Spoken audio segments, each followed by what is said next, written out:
नमस्कार बंधुरा सामनेई तो सरस्वती पूजा। सरस्वती पूजाते किन्तु सकलेर बाड़ीतेई किन्तु खिचुड़ी भोग हये थाके और खिचुड़ी भोगेर संगे किन्तु आमरा किन्तु बेशिरभाग बाँधाकपि बेगुन भाजा एगुलोई खेये थाकी।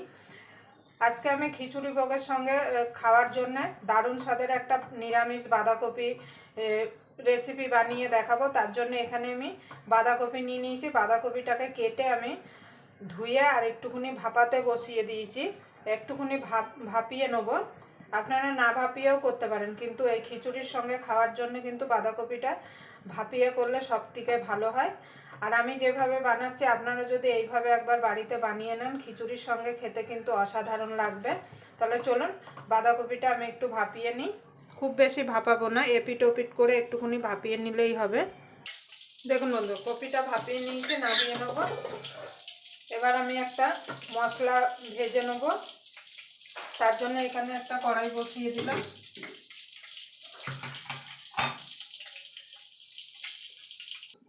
দেখুন বন্ধুরা, কড়াইটা গরম হয়ে গেছে। দিয়ে দেবো 3টে এলাচ, দারচিনি, লবঙ্গ,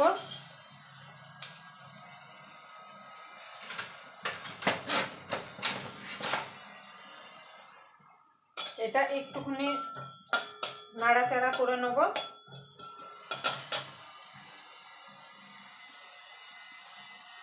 এবার দিয়ে দেবো গোটা জিরে,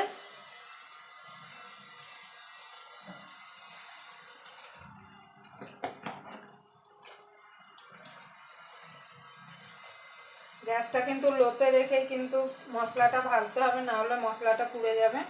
দিয়ে দেবো ধনে,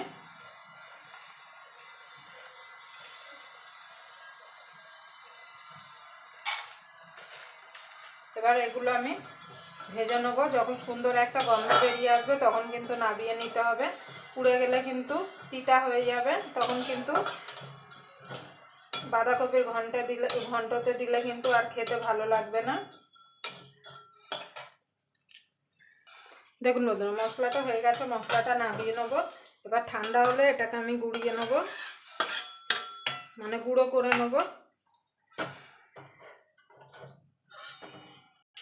দেখুন বন্ধু, কড়াইতে তেল দিয়ে দিয়েছি, তেলটা গরম হওয়া পর্যন্ত অপেক্ষা করব। দেখুন বন্ধু, তেলটা গরম হয়ে গেছে। ফোড়নে দিয়ে দেবো একটা তেজপাতা, গোটা জিরে। ফোড়নটা একটুখানি ভাজা ভাজা করে নেব। এখানে আলু কেটে রেখেছিলাম, আলুটা দিয়ে দেবো। আমি আলুটা ভেজে দিচ্ছি, আপনারা চাইলে বাঁধাকপির সঙ্গে সিদ্ধ করেও কিন্তু দিতে পারেন।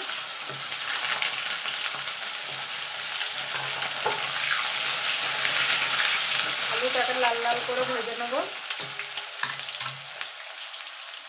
দেখুন বন্ধুরা, আলুটা ভাজা হয়ে গেছে। এখানে আদা বেটে রেখেছিলাম, আদা কাঁচা লঙ্কা দিয়ে দেবো।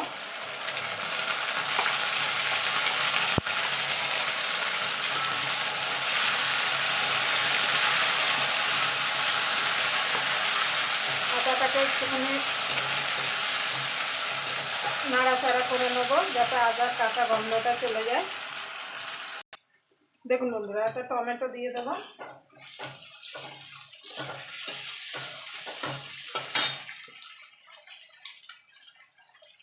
হলুদ গুঁড়ো দিয়ে দেবো।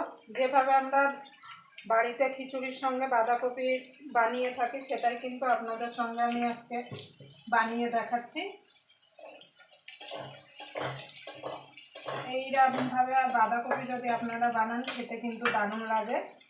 দিয়ে দেবো জিরের গুঁড়ো, যেহেতু আজকে আমার নিরামিষ সোমবার।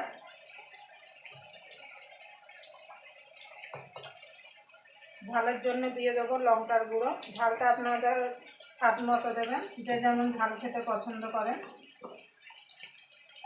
দিয়ে দেবো রঙের জন্য কাশ্মীরি লঙ্কার গুঁড়ো।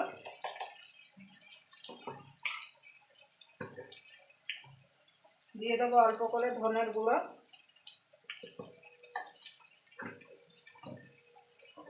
এবার মশলাগুলো ভালো করে কষিয়ে নেব। আপনারা চাইলে এর মধ্যে একটুখানি জল দিয়ে দিতে পারেন।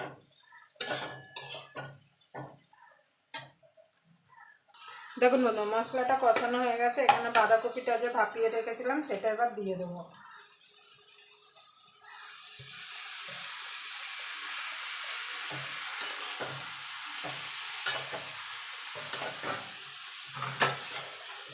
দিয়ে ভালো করে মশলার সঙ্গে বাঁধাকপিটাকে নাড়াচাড়া করে নেব।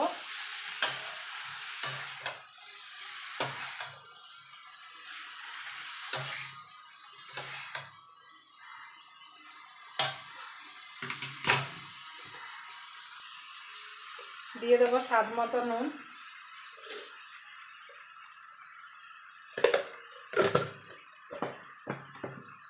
এবার নুনটা দিয়ে ভালো করে মিশিয়ে নেব।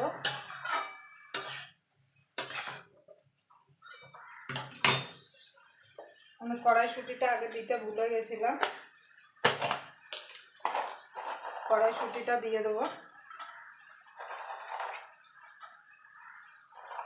আপনারা মশলার সঙ্গে কড়াইশুঁটিটা কষিয়ে নিতে পারেন, কিন্তু আমি ভুলে গেছিলাম দিতে।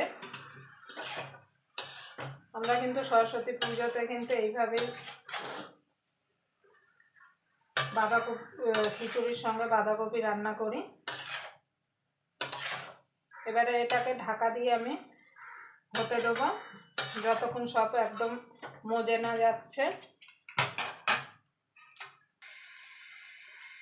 দেখুন বন্ধুরা, বাঁধাকপিটা হয়ে গেছে, দেখুন আলু ফালু সুন্দর সিদ্ধ হয়ে গেছে। এবার নামানোর আগে ঘি আর ভাজা মশলাটা দিয়ে দেবো।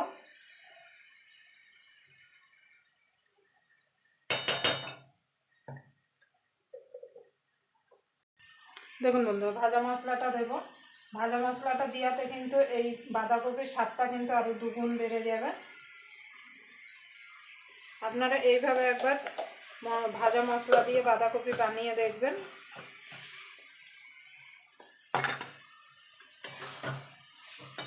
আপনাদের যদি ভিডিওটা দেখে যদি ভালো লাগে তাহলে অবশ্যই একটা লাইক করে দেবেন, আর চ্যানেলটা অবশ্যই সাবস্ক্রাইবার করে নেবেন, আর পাশের বেল আইকনটি অবশ্যই বাজিয়ে দেবেন আমি যখন কোনো নিত্য নতুন রেসিপি আপলোড করবো সবার আগে পাওয়ার জন্য। তো চলুন, আমার বাঁধাকপিটা হয়ে গেছে, এবার আমি নামিয়ে নেব। দেখুন কালারটা দেখুন কত সুন্দর হয়েছে, আর সুন্দর একটা গন্ধ ছাড়ছে ভাজা মশলাটা দেওয়ার জন্যে।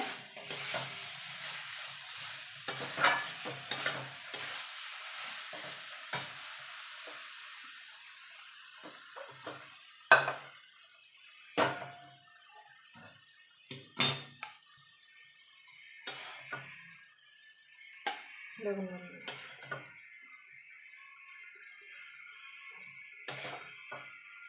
আবার আপনাদের সঙ্গে কোনো নতুন রেসিপি নিয়ে দেখা হবে। ততক্ষণ পর্যন্ত আপনারা ভালো থাকবেন, সুস্থ থাকবেন। আমি কিন্তু এর মধ্যে কাঁচা লঙ্কা দিইনি, আপনারা চাইলে কিন্তু গোটা কাঁচা লঙ্কা 2-4টে দিতে পারেন।